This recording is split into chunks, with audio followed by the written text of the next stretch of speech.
Welcome to another interview on the newsletter, the Microlearning Meetup. And today I'm really delighted to bring to you Abheejit, the founder of Ekatra. Abheejit, welcome. Hey, hey, hi. How's it going? Yeah, not too bad. Delighted to have you here. Let's kick things straight off. Um, Tell me a little bit more about you. Who is Abheejit? I like to introduce myself as a failed academic turned entrepreneur. Uh, I started out my journey during my college days. Um, I pretty much failed in my exams. Academics didn't suit for me, so I thought, hey, let me try hands on building something of my own. So, started a company, a startup, even before the words were known to me. And yeah, so it's been an exciting ride. Have run a couple of companies, have worked with governments, worked for the Swachh Bharat mission. That's a major uh, sanitation initiative for the country in India, and also been doing very serious nonprofit work for the past 5 years, enabling micro entrepreneurs in India. So yeah, and along those lines came about Ekatra, which is like a micro learning solution on WhatsApp. Okay. No, that's fantastic. I love this idea of the failed academic. Failure has obviously served you well. It Uh, has, it has. yeah, share little bit more about eCatra itself. What is it? Who uses it? What goes on there? I think we tried to go around a lot of different definitions on what Ekatra is. At core, it's a micro learning platform. Uh, Interesting salesy version of that is we are a generative AI platform that provides hyper personalized learning experiences at scale using WhatsApp. Okay, let's unpack that a bit. Okay, hyper personalized learning at scale using WhatsApp. Help our listeners understand a little bit more about what that means. So when you talk about hyper personalized, what does that refer to? Well, I think being in the education space, like especially for me, for example, um, when I failed in my academics, I felt like I was being taught theoretical concepts, whereas I'm a very hands-on guy. I love working, tinkering around with things and learning by doing. Some people work in a theoretical way, and we all hear these terms where either you're a kinesthetic learner, you're a visual learner, and all those different pedagogies, right? So it really depends on like each one of us has a very different learning trajectory. uh, Sadly, the system, in most places across the globe, has been designed as a one size fits all, right? And that is why we see that a lot of people don't perform well academically, well, while they perform phenomenally well in the real world, right? But each one of us learns in a very different way.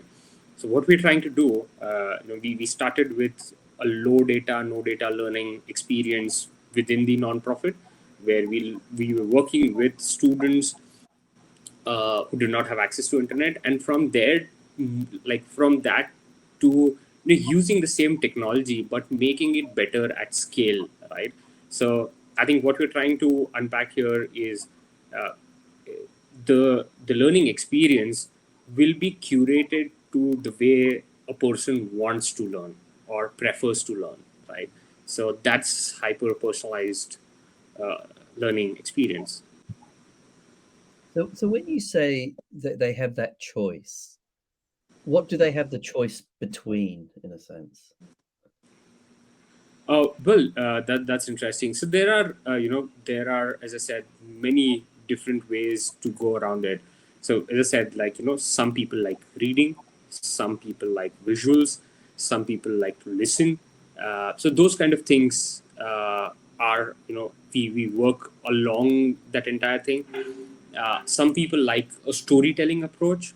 Some people prefer to be taught in a very structured format, um, and some people just like doing things, right?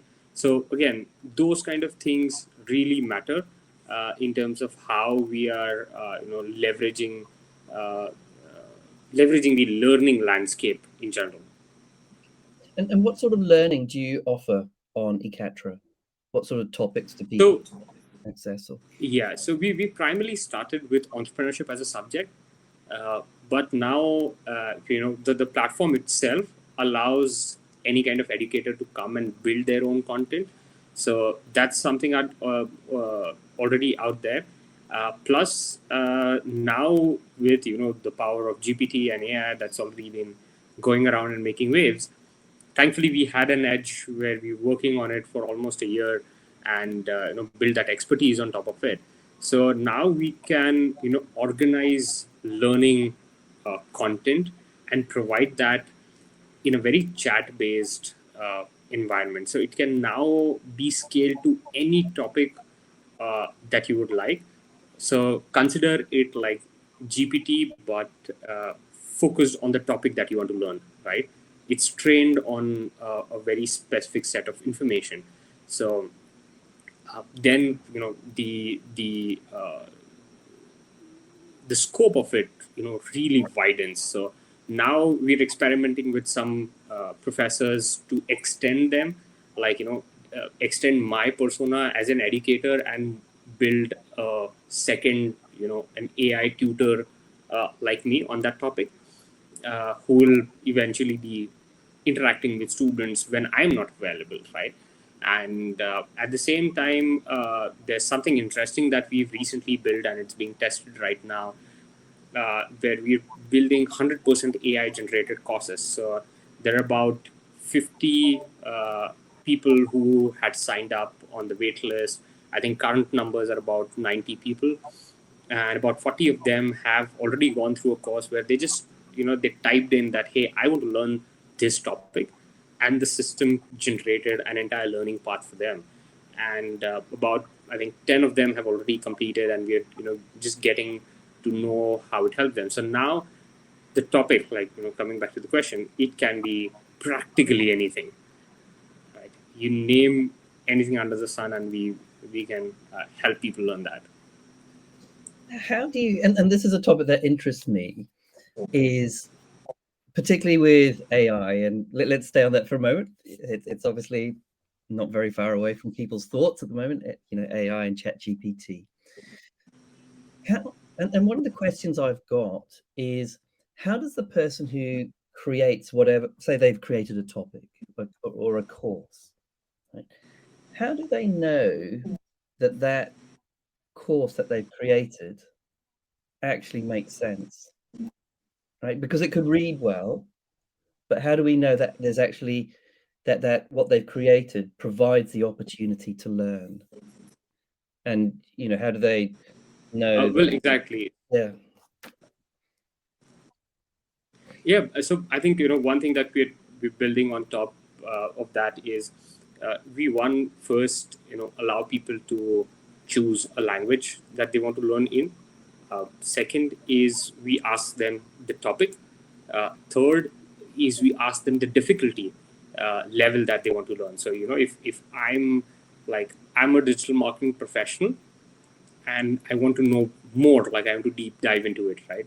So providing them with very plain vanilla information that, hey, digital marketing is blah blah blah, is not going to help me, right? So I define the level, or I allow the person to define the level of complexity in which they want to learn, and then we help the system. Again, like it's a series of prompting and a lot of backend logic that goes into it to provide that learner interface out there. Um, so that's how we allow people to gain that quality out of it. Uh, Again, a few things that we're working on is curating that content really well. Again, it's very early days. It's just been like, I think, 2 weeks that we rolled it out. So it's a learning phase for us. I think it's a really exciting time. It takes me back to sort of the mid 2000s or whatever, when social was coming in, and it's like, oh my god, what is this toy? And I sort of see similarities in terms of AI, generative AI, and the possibilities. And I think we're very much in that explorative phase of seeing what is possible. So, in terms of the other question I had was, what's it like, actually in an education startup? What's that journey been like? I can see you're smiling. So. Well, I would say it has not been good, and it has been good like both ways. I think one is definitely the education space really boomed up during the pandemic. Everyone was talking how digital learning is going to take over, and that's the future. Like everyone is going to learn online and blah blah blah.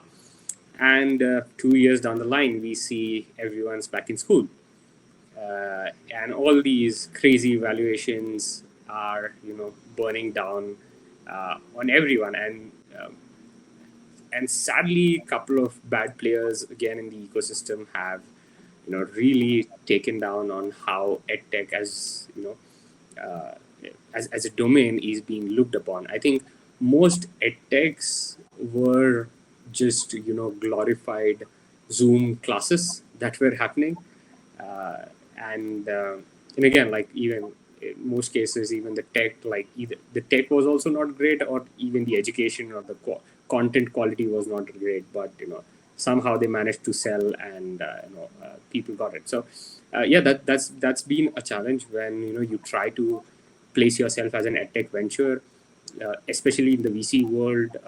People don't want to talk. Uh, so that's one challenge. But on the other hand, I think for me at least, because that's my north star, right? uh, as I said, like I'm a product of a failed education system, and I want to change that, right?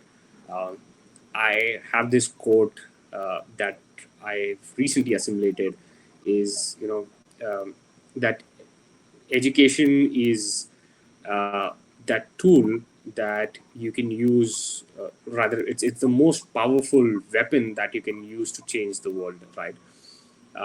And that's what I believe in. And I think making quality education accessible is the best kind of philanthropy also that you can do as a person, and it's it also makes sense business wise.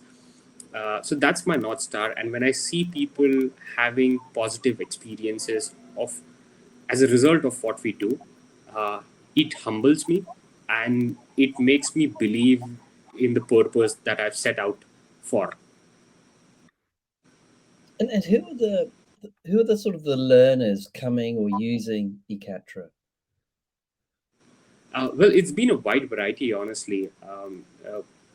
Even I was surprised. Like we primarily work through partners in terms of reaching out. Like as I said, it's primarily a platform where we allow people to come and build their own content, and then they take it to their networks and their students.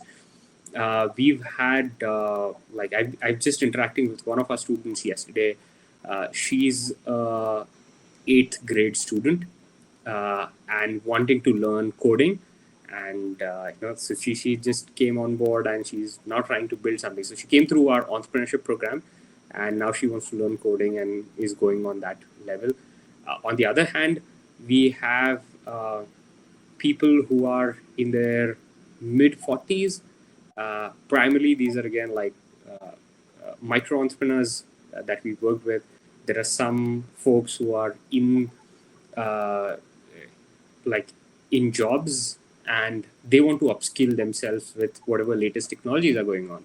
So we have a 40 plus person who's trying to learn about AI, like what are the basics of AI. So those kind of things are happening. So we've like and that's what I believe is happening, and what I set out to do. That you know uh, education ideally should not have any barriers, no matter where you come from, uh, what financial background that you have, what educational background that you have. It should be accessible to you. So there's another person who's from Africa, who's learning again about digital marketing on WhatsApp with us, and he is like, he's all praises that, hey, you I think this is something phenomenal. Like, I've never seen something like this, and it makes me so easy to learn something. Uh, uh, and I think I think we're getting where we are supposed to. And do you see the rise? You said you offer the ability for people to create their own courses using the platform. Do you see this sort of this rise of people almost becoming their own course creators in a sense? Sort of I guess what I'm saying, that the breakdown between traditionally people who designed and created and crafted courses with a background in instructional design and all of this, and we're now getting platforms that are accessible to anyone. And so are we seeing a new or different rise of creators coming through now because of platforms such as Ekatra?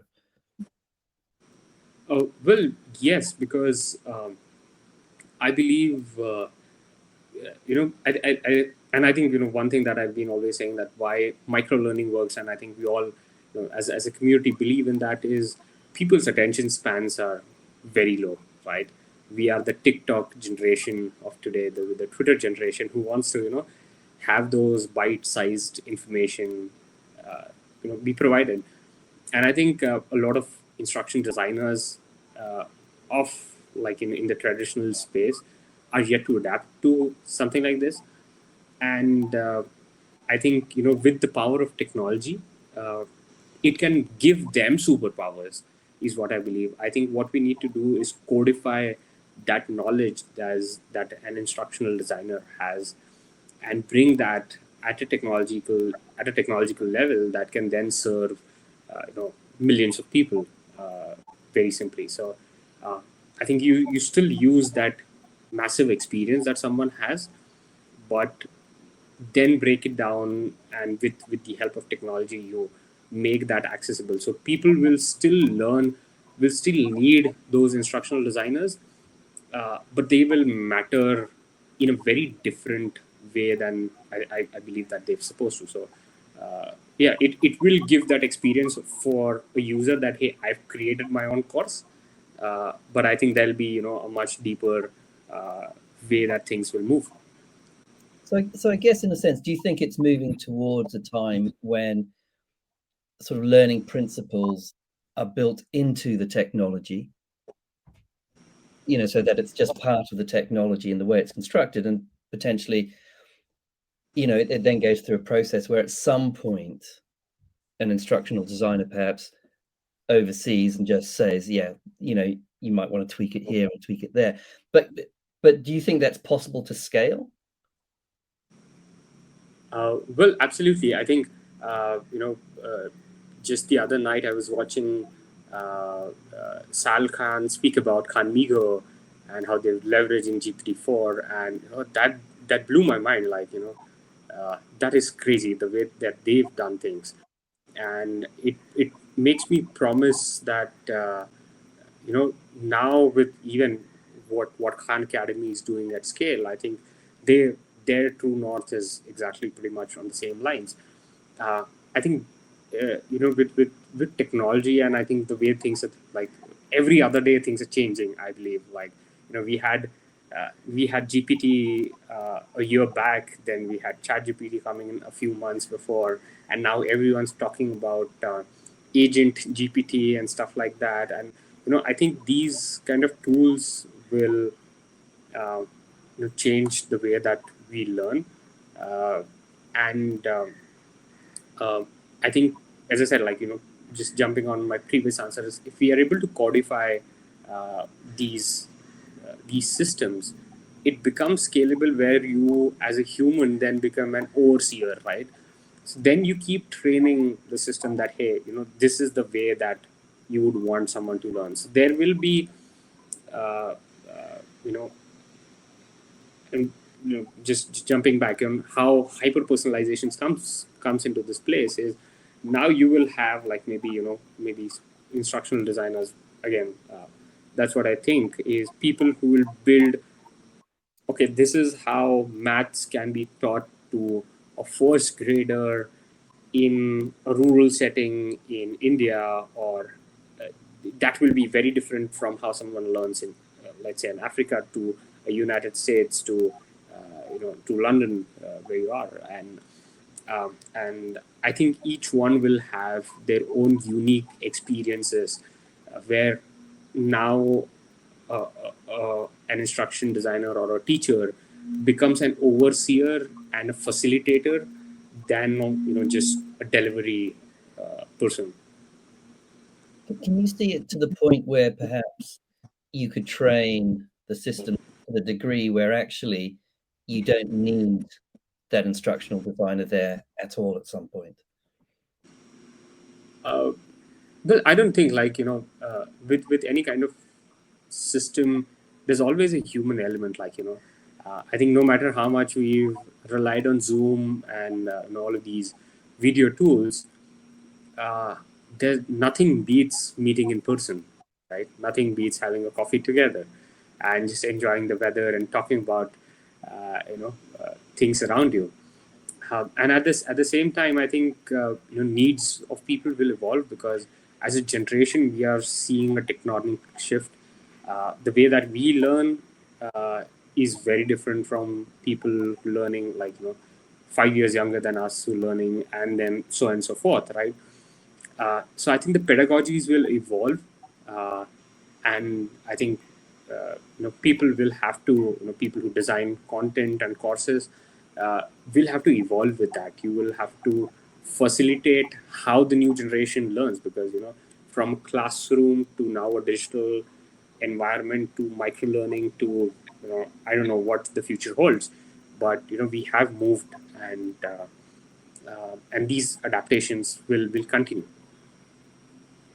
When you thought about Ekatra, there's all sorts of different sort of modalities that you could use to use as your delivery platform.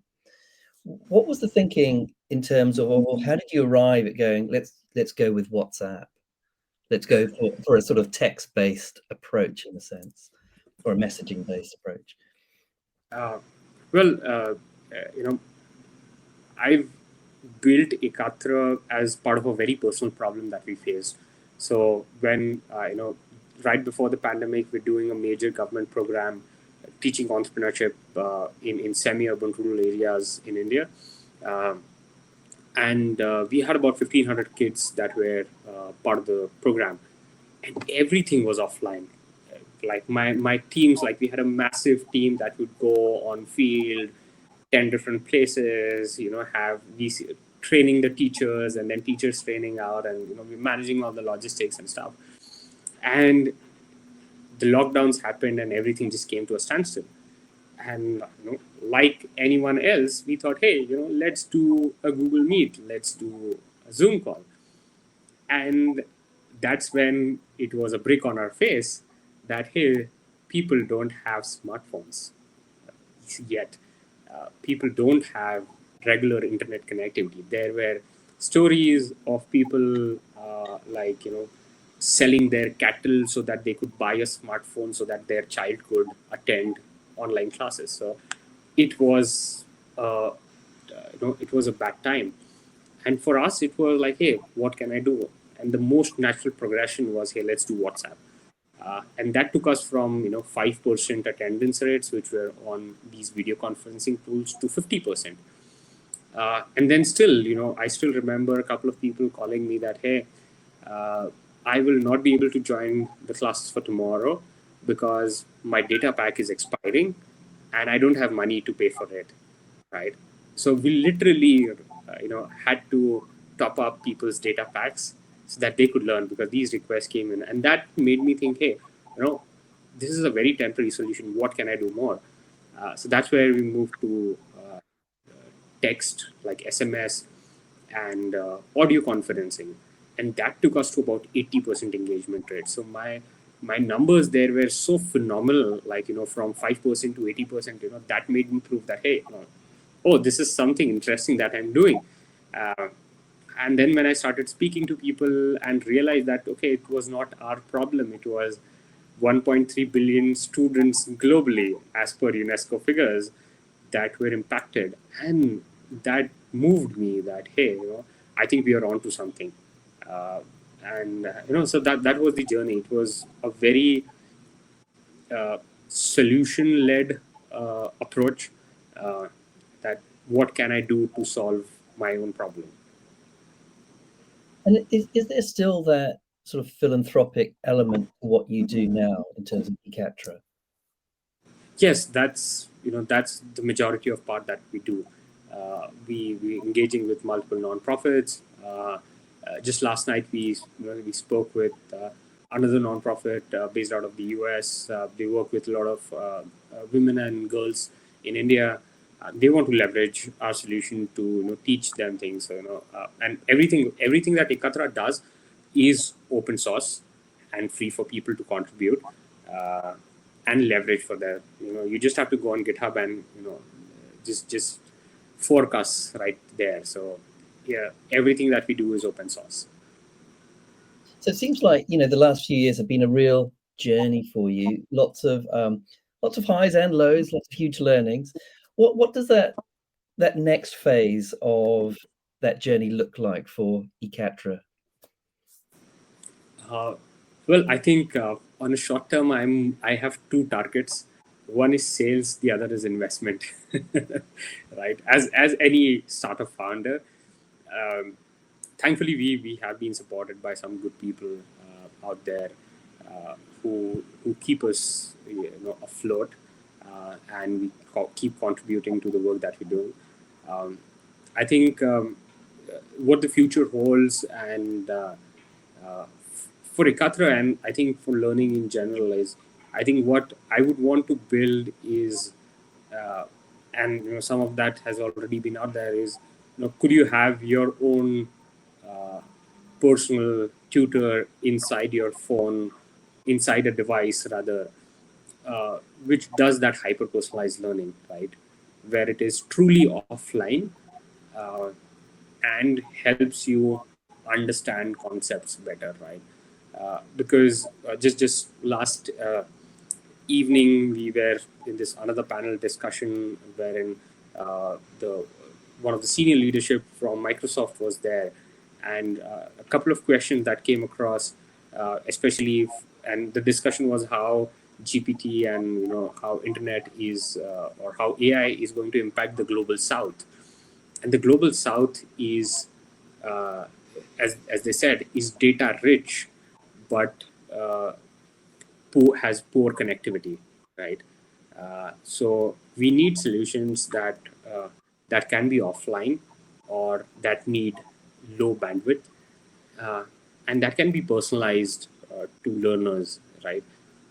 And I think that's where I feel that we want to go, where we want to put that learning solution right in the palm of your hands, and it has the knowledge that you want to keep learning, uh, you know, available for you anytime, any given point in time.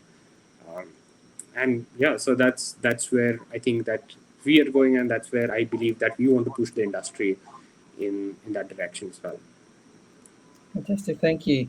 Abheejit, thank you so much for just sharing a moment with us today. Love listening to your story around the failed academic, hyper personalization, and this whole shift into, I suppose, the coming together of business and philanthropy through the Ekatra platform. And it's just, it's been so interesting. Thank you. And I look forward to, learning and catching up with you again in the future to see how things are really developing at Ekatra. So thank you. Absolutely. Thank you very much.